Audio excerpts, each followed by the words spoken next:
வங்கதேச விமான விபத்து என்ன நடந்தது? சமீபத்தியது. வங்கதேச விமானப்படை பயிற்சி ஜெட் விமானம் பள்ளி வளாகத்தில் மோதியதில் குறைந்தது 19 பேர் கொல்லப்பட்டனர். வங்கதேச விமான விபத்தின் போது என்ன நடந்தது? வங்கதேச விமானப்படையின் F-7 BGI பயிற்சி விமானம் உத்தராவில் விபத்துக்குள்ளானது. விமானம் மதியம் 1:06 மணிக்கு 7:06 GMT புறப்பட்டது என்று வங்கதேச இராணுவத்தின் மக்கள் தொடர்பு குழு தெரிவித்துள்ளது. விமானம் சுமார் மதியம் 1:30 மணிக்கு விபத்துக்குள்ளானதாக உள்ளூர் ஊடகங்கள் செய்தி வெளியிட்டுள்ளன. விபத்தின் பின்விளைவுகள் தீப்பிடிப்பதையும் மக்கள் தூரத்திலிருந்து பார்த்துக் கொண்டிருந்த போது வானத்தில் அடர்த்தியான புகை மூட்டங்கள் எழுவதையும் காட்டும் வீடியோக்கள் வெளியாகின. 1984ஆம் ஆண்டு சட்டோகிராமில் இருந்து டாக்காவிற்கு பயணித்த விமானம் விபத்துக்குள்ளானதில் 49 பேர் கொல்லப்பட்டதற்குப் பிறகு வங்கதேசத்தில் நடந்த மிக மோசமான விமான விபத்து இதுவாகும்.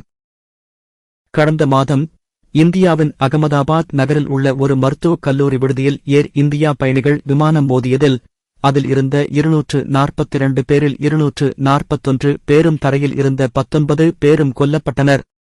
இந்த சம்பவம் ஒரு தசாப்தத்தில் உலகின் மிக மோசமான விமானப் பேரழிவாக குறிக்கப்பட்டது. விமானம் எங்கு விபத்துக்குள்ளானது?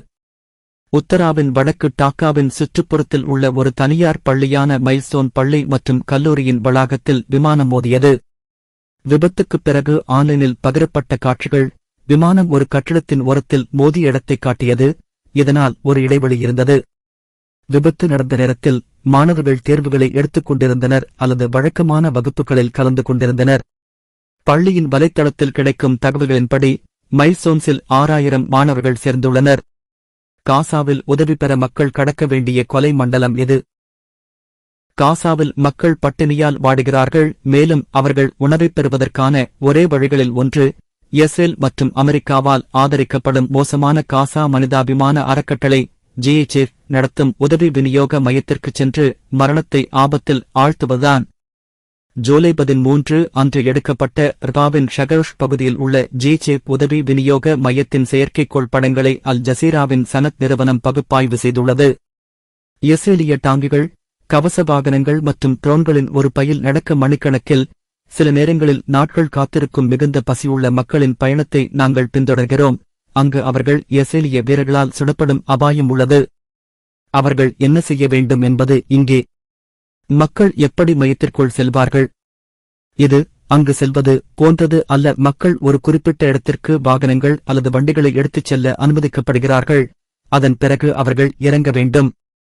இந்த புள்ளி விநியோக மையத்திலிருந்து குறைந்தது 1.5 கிமி 0.9 மைல் தொலைவில் உள்ளது. அதாவது அவர்கள் பெறக்கூடிய உணவுப் பைகள் அல்லது பெட்டிகளை சுமந்து கொண்டு அந்த தூரம் திரும்பி நடக்க வேண்டும். ஏதாவது கிடைக்கிறதா என்பதை உறுதி செய்ய மக்கள் மையம் விநியோகிப்பதற்கு சில மணிநேரங்கள் அல்லது நாட்களுக்கு முன்பே வரத் தொடங்குகிறார்கள்.